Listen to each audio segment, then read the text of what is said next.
Shalom, shalom, que Dieu vous bénisse, frères et sœurs. Soyez salués dans le nom puissant du Seigneur Jésus-Christ.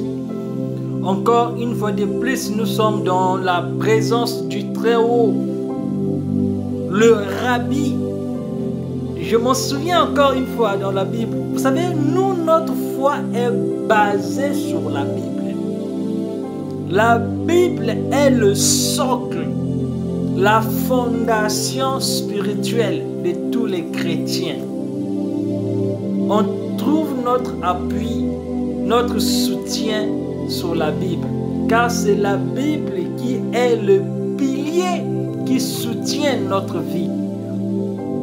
Aussi longtemps que Dieu m'accordera le souffle de vie, je vous parlerai toujours des histoires qui sont dans la Bible.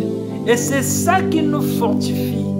Et c'est ça qui nous booste dans notre foi, qui nous propulse dans notre foi. Et c'est ça qui fait à ce que nous puissions grandir encore, devenir des chrétiens matures. Au moment des problèmes, au moment des disputes, au moment des fléaux, on ne pas secouer, car le Dieu du ciel est là pour nous protéger. Le Rabbi, la même parole que Nathanaël avait prononcée le jour quand Philippe est parti le chercher pour lui dire: viens voir, on a vu celui dont les prophètes on a parlé.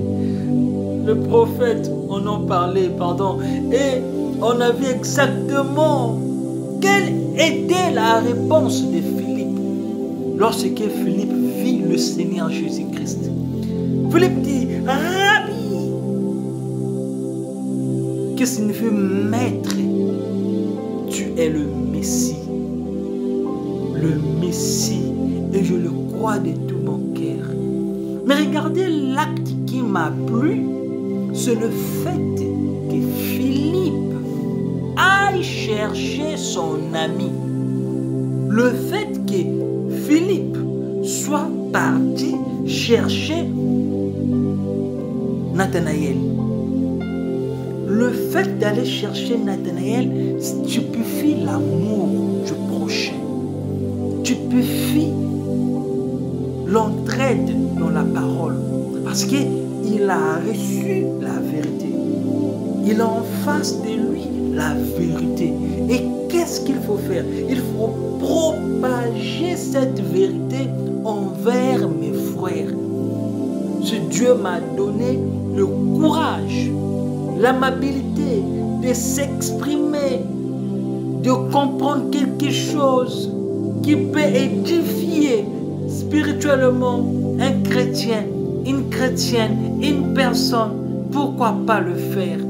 Fais comme Philippe qui est parti chercher Nathanaël pour lui annoncer la bonne nouvelle.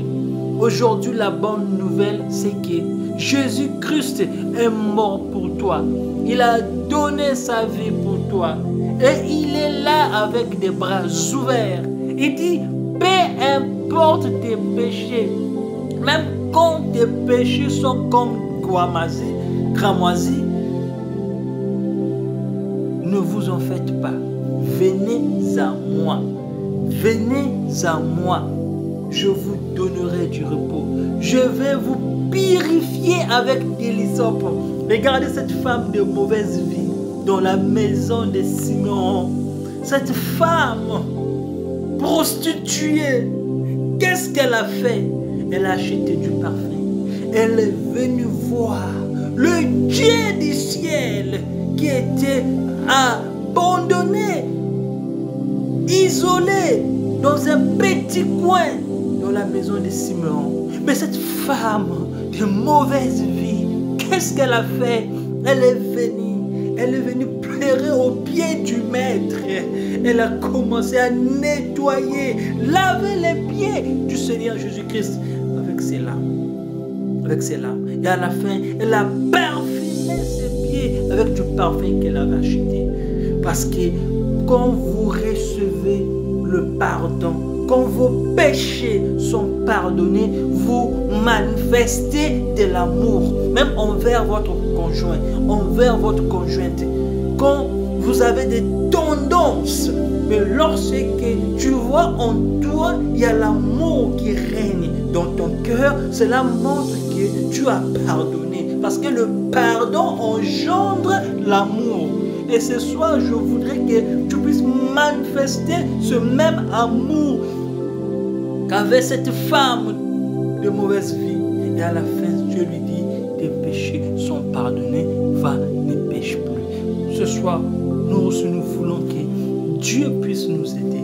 Même si nous avons fait des choses qui ne sont pas bonnes. Peu importe la nature des choses que nous avons faites, qui ne sont pas dignes pour un chrétien, pour une chrétienne. Mais ce soir, on vient devant le trône des grâces, implorons le nom du Seigneur Jésus-Christ, disons, Seigneur, aide-nous, aide-nous, aie pitié de nous, transforme-nous, change-nous, purifie-nous, lave-nous dans le sang de l'agneau. Et je crois qu'il le fera, car Dieu peut le faire. Il peut le faire parce que nous sommes ici comme ses enfants. Et c'est à nous d'aller vers Dieu.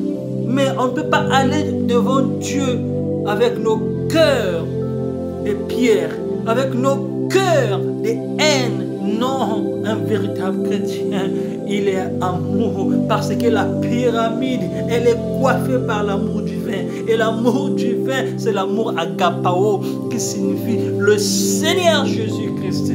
Toi aussi, mon frère, ma soeur, ce soir, sois coiffé par cet amour divin, afin que nous puissions manifester, oh, de l'amour. Que Dieu vous bénisse richement. Soyons des Philippe, des petits Philippe qui vont recevoir la parole et qui vont aller annoncer la bonne nouvelle. Que Dieu vous bénisse richement. Shalom, shalom et bon dimanche.